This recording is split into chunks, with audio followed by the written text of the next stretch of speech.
हाँ, ध्यान देंगे। कक्षा 9 का हिंदी का पोर्शन जो था उसमें रस, छंद, अलंकार, समास, लोकोक्तियाँ, मुहावरे, तद्भव, तत्सम पिछले वीडियो में हो चुके हैं। आज संस्कृत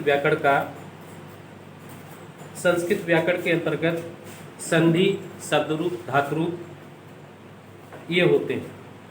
संधि 2 नंबर का होता है, शब्दरूप 2 नंबर के, धातुरूप 2 नंबर के। तो संधि समझेंगे। संधि क्या है? निकटवर्ती दो वर्णों को सम्मिलित होने से जो विकार उत्पन्न होता है उसको संधि कहते हैं। जैसे रमा, धन, ईशा बराबर रमेश। संधि के 3 भेद होते हैं: स्वर संधि, व्यंजन संधि और विसर्ग संधि।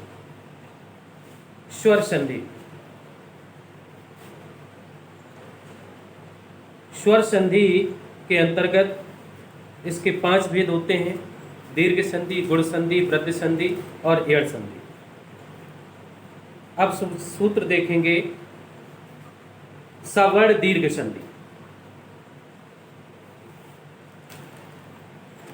यदि ह्रस्व दीर्घ छोटा आ, छोटी ई, छोटा ऊ, रीरी के पश्चात क्रमशः ह्रस्व अथवा दीर्घ छोटा आ, छोटी ई, छोटा ऊ, रीरी आए तो दोनों मिलकर क्रमशः आ, ई, ऊ, रीरी हो जाते हैं। आपके लिए अभी तक आपने संधि के विषय में पढ़ा होगा, लेकिन संधि को हम कैसे पहचानेंगे? इसको सूत्र के आधार पर पहचानते हैं। तो सूत्र, आप जैसे कि गणित में भी सूत्र लगता है, वही संधि में उसी प्रकार का सूत्र है। जैसे धर्म, धन, अर्था।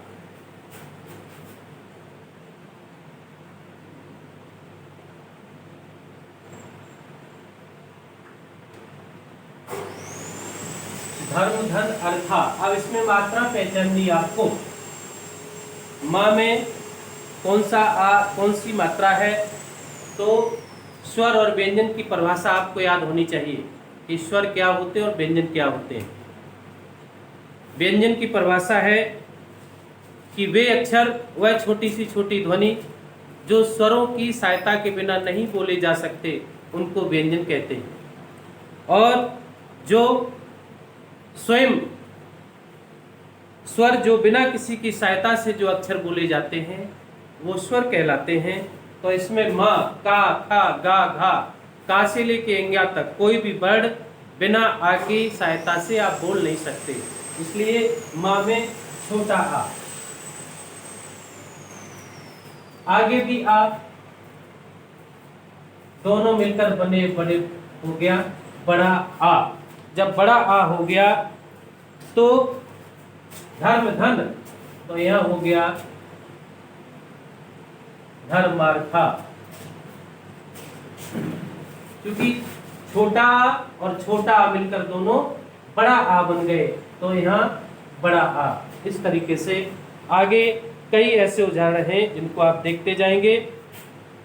जैसे कि परम धन अवसरा।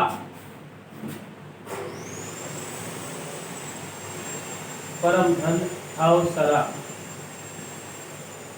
इसमें मात्रा देखेंगे। माँ में छोटा आ है, छोटा ये है, और दोनों आ मिलकर बड़ा आ हो गए, तो ये हो गया परमा अवसर।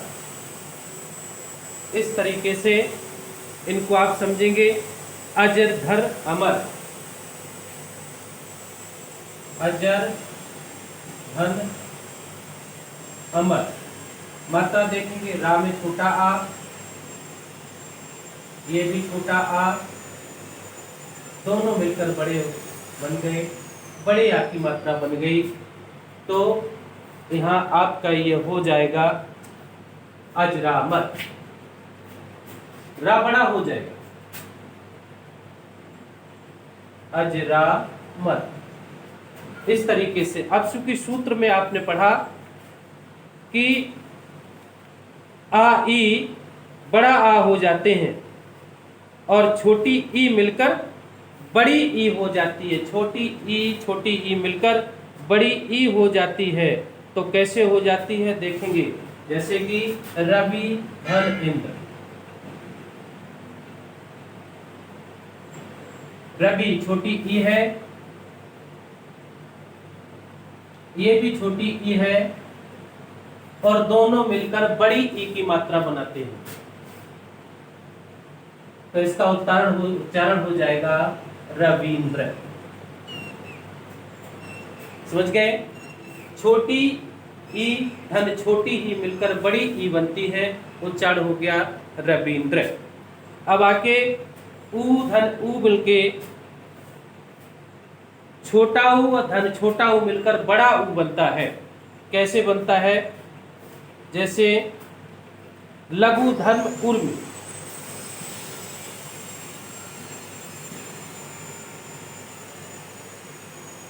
लघु धर्म उर्मी, तो छोटा ऊ धन छोटा ऊ, दोनों मिलकर मात्रा बनी बड़े ऊ की, यह हो जाएगा लघुर्मी। वीडियो को बार बार रिपीट करके आप देखेंगे, समझ पाएंगे। आगे दूसरी संधि आती है नंबर 2, गुण संधि।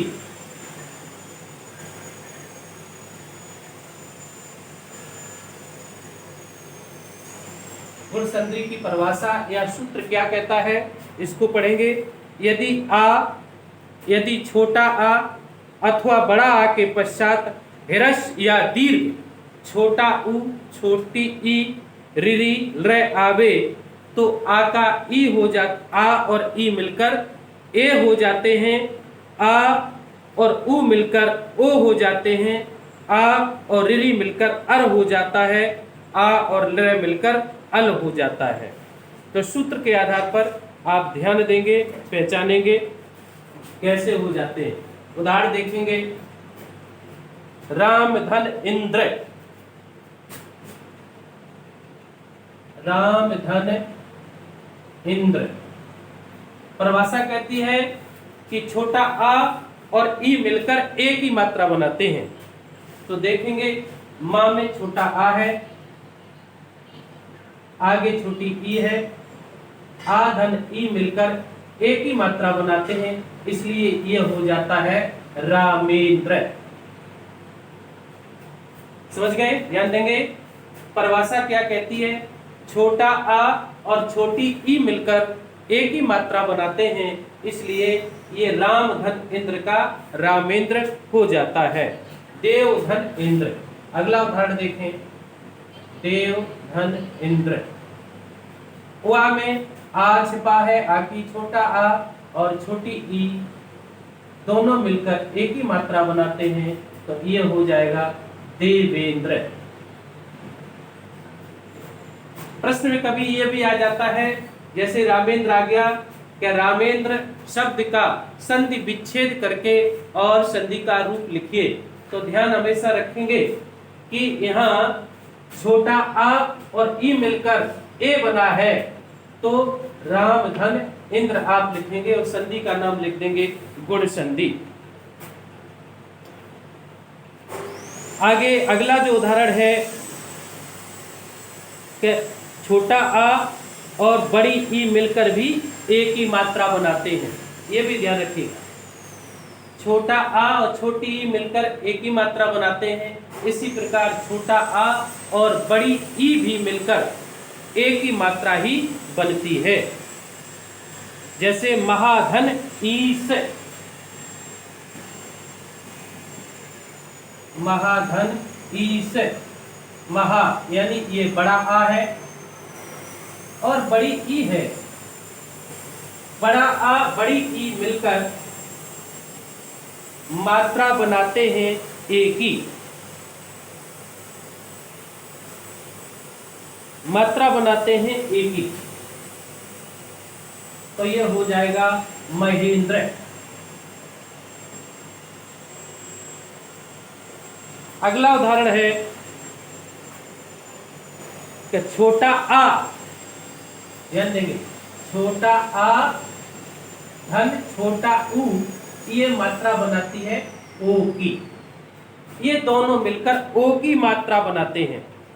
छोटा आ और छोटा ऊ मिलकर ये ओ की मात्रा बनाते हैं। जैसे लोक धन उत्तर, लोक धन उत्तर।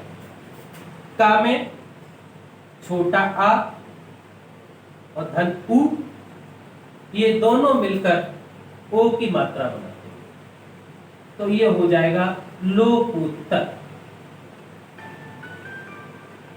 लोक उत्तर।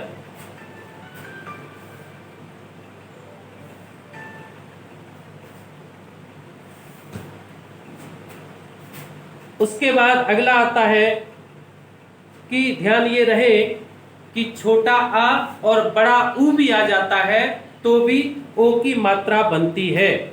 उसके बाद आधन ऋरी, थोड़ा देख लो अभी क्लास में। तो इस प्रकार से ये गुण संधि और आगे आती है नंबर 3 पर वृद्धि संधि।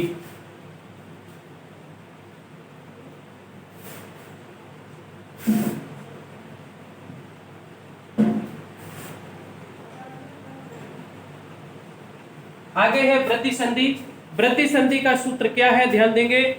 छोटा आ या ओ के बाद ए या ऐ आए तो दोनों के स्थान पर ऐ तथा ओ या औ आए तो दोनों के स्थान पर औ हो जाता है।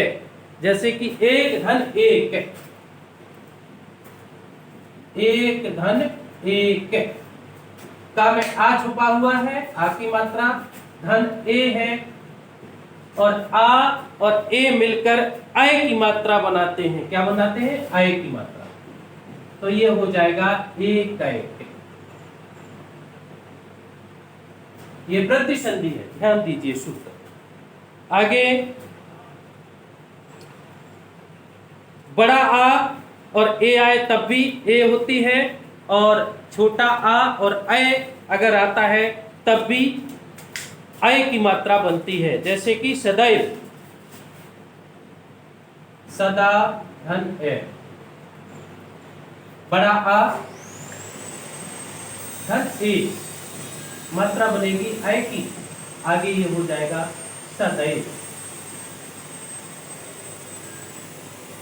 इसी प्रकार उदाहरणों को देखते हुए आगे बड़ा आ और ओ मिलकर,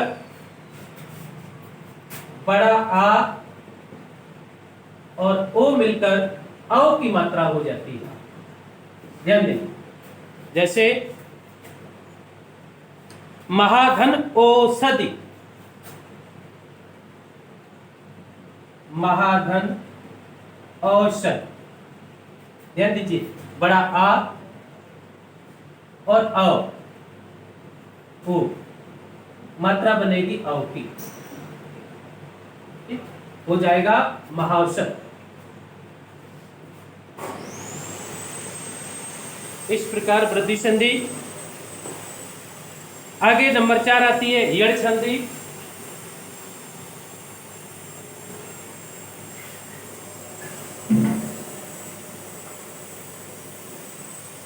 नंबर 4 यड़ संधि। हिरस्य या दीर्घ,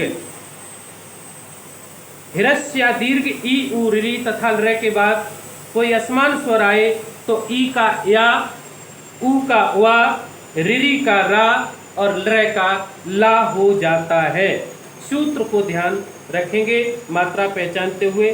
कोई अब एक शब्द आया हिरस्य या दीर्घ, इसको मैं आपको नहीं समझाएगा, समझ लेंगे। हिरस्य का मतलब है छोटा शब्द, दीर्घ का मतलब बड़े शब्द, बड़ी मात्राएं, उनको दीर्घ कहते हैं।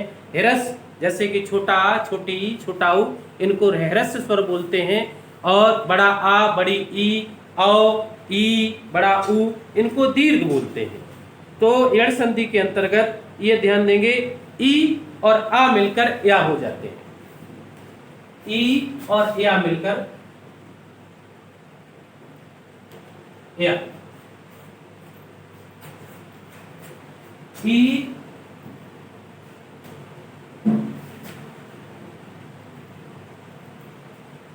और आ मिलकर या हो जाते, ये ध्यान। जैसे कि इत्यादि, इति धन आदि, इति धन आदि। मतलब देखेंगे, छोटी ई बड़ा आ बनेगा या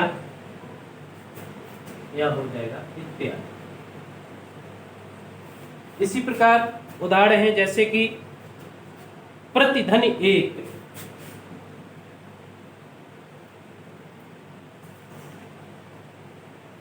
प्रतिधन एक, इसमें ई और ए मिलकर ए हो जाते हैं, ई और ए मिलकर ए हो जाते हैं, ई और ए मिलकर ए हो जाते हैं। इस प्रकार प्रत्येक। सभी उदाहरणों को देखते हुए आप मात्राओं को पहचानेंगे। आगे नंबर 5 है अयादी संधि।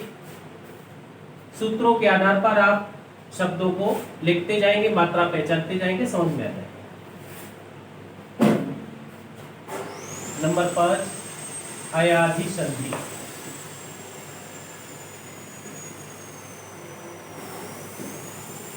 अयादी संधि का सूत्र है ए, आय, ओ, औ के बाद कोई भिन्न स्वर आए तो उनके स्थान पर क्रमशः आय का आय, आओ हो जाता है। जैसे नयन,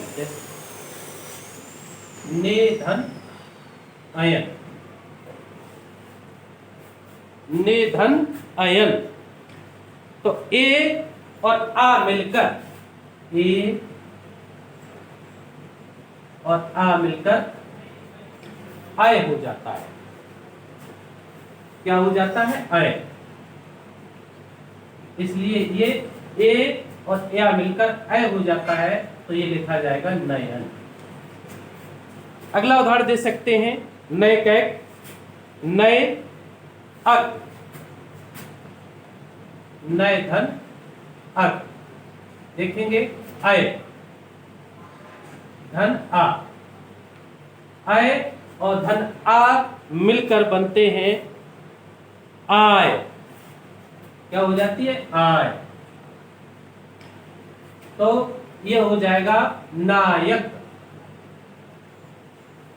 इस प्रकार से सूत्रों के आधार पर आप संधियों के शब्दों को, मात्राओं को पहचानते हुए इसको आप समझ लेंगे। अगले चैप्टर में हम आपको व्यंजन संधि या हल संधि के विषय में अगले चैप्टर में फिर विसर्ग संधि के बारे में आपको समझेंगे।